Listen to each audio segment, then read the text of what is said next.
Today we're shooting this super cool Porsche behind me with Rob, and I'm gonna give you some automotive photography tips while we shoot this thing.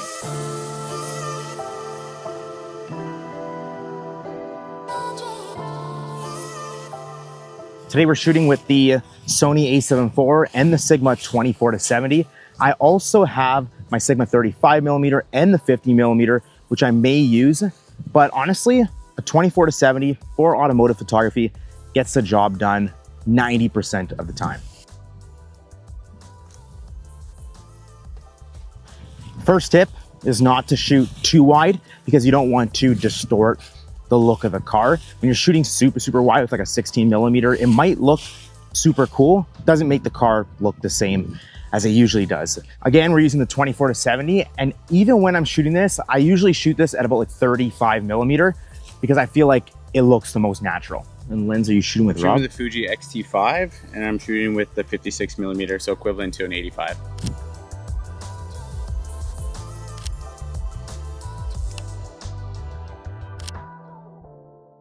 Usually my 85 was like my go-to for cars. Yeah. Or the 7200, because you can just fucking crank it to 200 and like max it out. Yeah, the last thing you want is something too wide. Too wide and then it distorts the car. Big time. Second tip is to try a ton of different angles. Whether you're shooting very low or high up, getting a variety of angles is not only going to get you different types of images, but when you put these photos in a carousel on Instagram, you're just gonna have a variety of different angles to choose from. That's gonna make your post a lot more interesting. So on the topic of different angles, I'm gonna try a super low angle down to the ground. You can almost hide Rob in the background. I'll get super low.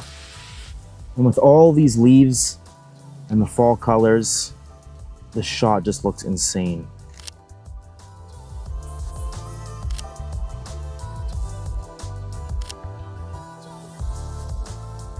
Does the wing move? Yeah, so on the other ones, you're braking or something? Move. This one won't.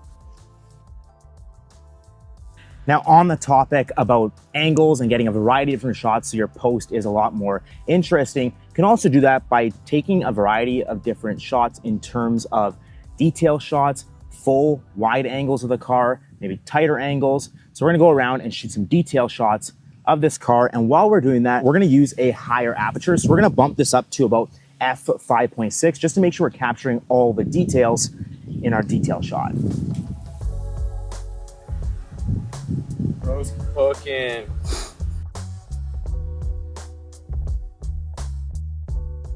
The wheels look so cool. I'm gonna run around this car and do like just a ton of detail shots.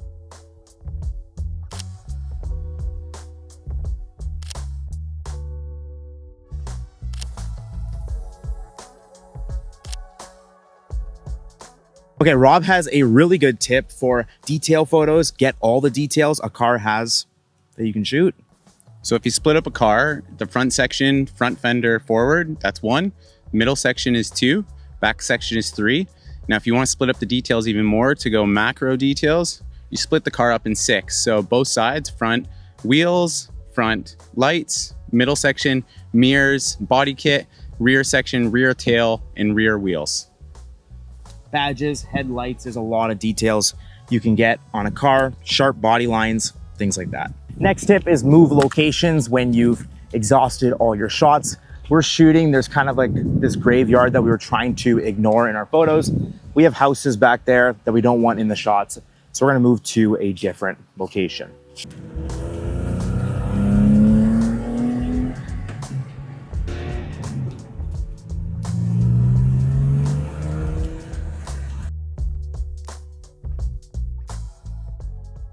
We made it to our second location with the Porsche. We have this like white picket fence behind it, which looks super cool. Super important to change up locations when you are shooting cars because that car can stand out in different environments and you get better shots. Now, super important tip for car photography is using a polarizer filter. If you're not using a polarizer filter, you're gonna see a ton of reflections on the car's body. Now, this is a white car, so we don't get that much, but you do see it in the windows. So I'll pop 2 photos up on the screen. You can see the difference between using a polarizer and not using a polarizer. Huge difference to cut out those reflections. We have this like no parking sign that's like unauthorized vehicles will be towed, and it looks sick.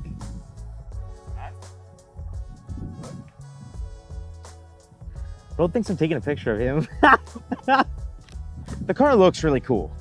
I don't know. What's this guy doing? Car coming, truck coming. I need a piece of the tail light and get the roll bar.